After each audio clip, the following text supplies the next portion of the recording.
paz do Senhor, meus irmãos. Então, hoje eu estou aqui diante de uma réplica do tabernáculo e eu quero compartilhar com vocês uma mensagem ligada justamente à réplica do tabernáculo. Quando a gente fala do tabernáculo, nós temos um estudo lá no canal que a gente está dando com mais de 20 horas, mas devido ao tempo, eu quero tentar resumir aqui de uma forma bem breve um assunto muito importante nas Escrituras acerca do tabernáculo. Quando nós olhamos para a réplica do tabernáculo, vocês vão ver que Deus diz para Moisés que ele deveria fazer um modelo. Era apenas uma sombra. A realidade, ela vai apontar para coisas maiores. Era um modelo. Nesse modelo, nós temos aqui atrás um modelo tripartido, 3 partes. Átrio exterior, a parte visível e a parte coberta, dividida em 2 partes, o santo e o santíssimo lugar lá no final. Só que essa divisão, ela aponta para muitas coisas. Um exemplo, quando você olha para Deus, você vai ver Pai, Filho e Espírito Santo. Lá no Apocalipse diz que o livro é uma carta daquele que era, que é e que há de vir, o Pai, dos 7 Espíritos, a menorá diante do trono, e de Jesus Cristo, a fiel testemunha, o primogênito dentre os mortos. Aqui, ó. Quando a gente olha para o homem, vocês vão ver que o homem, que hoje é o templo do Espírito Santo, é a realidade daquilo que a gente está vendo atrás. O homem é dividido em espírito, alma e corpo. 3 partes, corpo a parte visível, alma e espírito a parte encoberta. Quando a gente continua olhando e você olha para a obra da redenção, você vai ver justificação, santificação e glorificação. Santificação fala do que acontece no nosso espírito, quando aceitamos a Cristo, quando nascemos de novo. Santificação, nível da nossa alma, algo que é constante. Glorificação, algo que vai acontecer com o nosso corpo, a parte externa, quando Cristo voltar. Quando a gente olha para o fortalecimento espiritual, oração, palavra e jejum.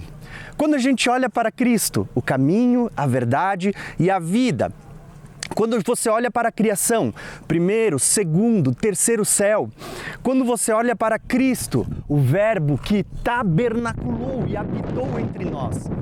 Quando você olha para o Apocalipse, né, você vai ver lá dentro, na Arca da Aliança, um símbolo do trono de Deus, no lugar santo, as miríades e miríades de anjos, e aqui, o lugar onde os homens habitam hoje.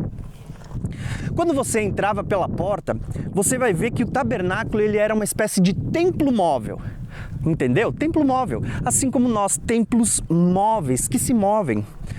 O tabernáculo ele ficava de frente para o sol, então de frente para o sol, e a parte aqui para o ocidente.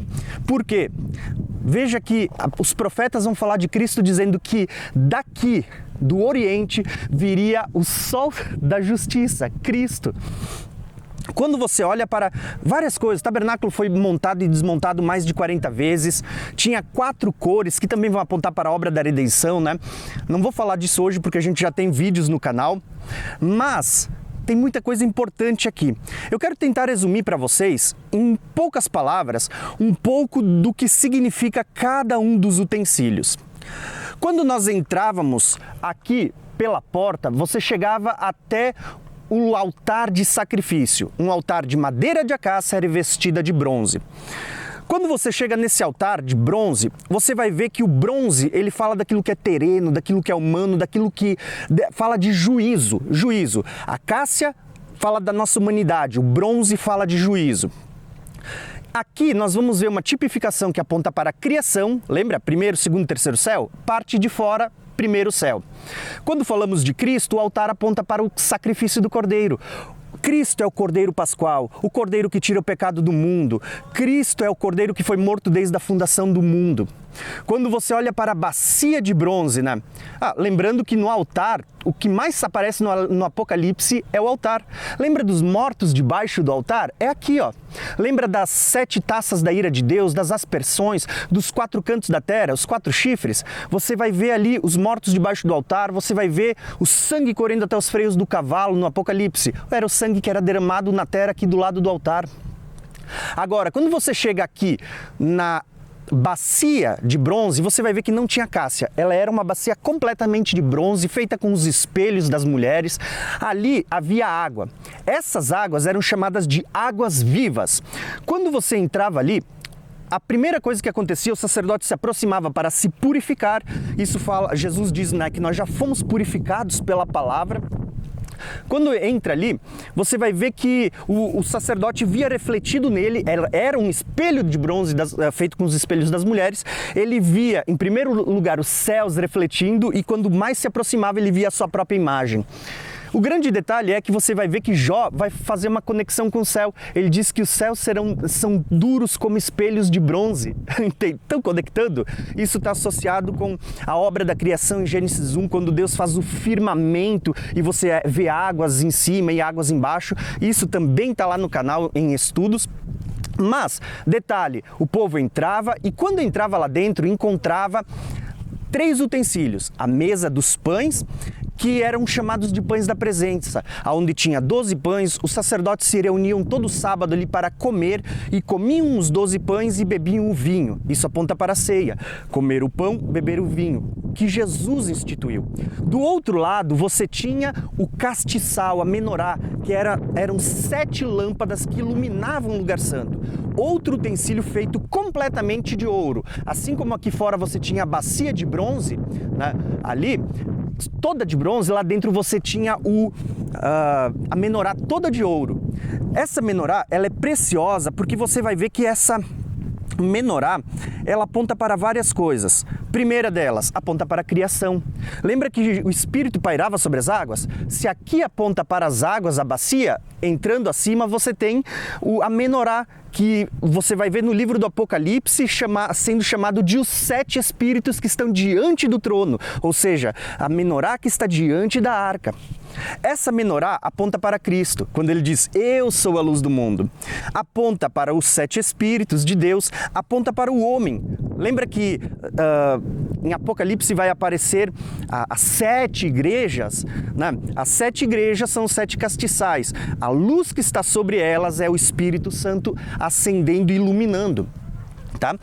Agora, tem muita coisa que eu poderia falar aqui, né? Aponta para as 7 igrejas, aponta para Cristo repreendendo e purificando a igreja em Apocalipse 1, né? Limpando para poder acender, já havia acendido de manhã, vai acender à tarde, e aponta para os 7 espíritos que estão diante do trono. Por fim, você vai encontrar o altar de incenso diante do véu. Esse altar de incenso era o lugar onde era aceso e queimado incenso diante da arca. Nós já vamos chegar na arca e vocês vão ver que a arca era um símbolo do trono de Deus. O altar de incenso simboliza o que diante da arca? Olha só que interessante. Quando a gente olha para Cristo, você vê Cristo orando. O ministério de Cristo foi provido de oração.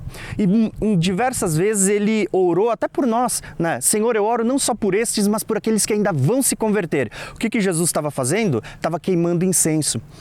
Salmos vai dizer assim, que suba as minhas orações como incenso diante do Senhor. Veja que tudo aponta para isso. Lá em Apocalipse você vai ver o mesmo, né? O incenso são as orações dos santos. Então você já sabe o que simboliza o altar de incenso. Tanto que vai ter muitas explicações, por exemplo, um anjo lançando incensário sobre a terra no livro do Apocalipse. Você precisa entender o tabernáculo para entender esse livro escatológico. Mas por fim, quando você passa esse véu, você vai chegar na Arca da Aliança. Esse é o véu que simbolizava o corpo de Cristo. Lembra que ele se rasgou de alto a baixo? E o autor de Hebreus vai dizer que agora nós temos um novo e vivo caminho para adentrar a presença de Deus com ousadia por meio do seu corpo. Quando a gente chegava na Arca da Aliança, nós tínhamos agora a representação do trono de Deus. E eu quero encerrar por aqui devido ao tempo, mas o que eu quero que você entenda, irmãos, que tudo isso que Deus deixou para nós era o quê? Um modelo, tá? Um modelo. Deus nunca se preocupou com as coisas materiais. Como vocês vão ver no próximo vídeo que eu vou postar para vocês, não era os utensílios, não era o tabernáculo, não era a arca que eram santos, mas era a presença de Deus no local que transformava esse lugar um lugar santo. Isso aqui é apenas uma réplica, um modelo do céu, um modelo que aponta para a obra de redenção de Cristo, aponta para o homem que é o templo do Espírito Santo. Isso aqui era um modelo, tá? A realidade é Cristo, tá bom? Então, até o próximo vídeo.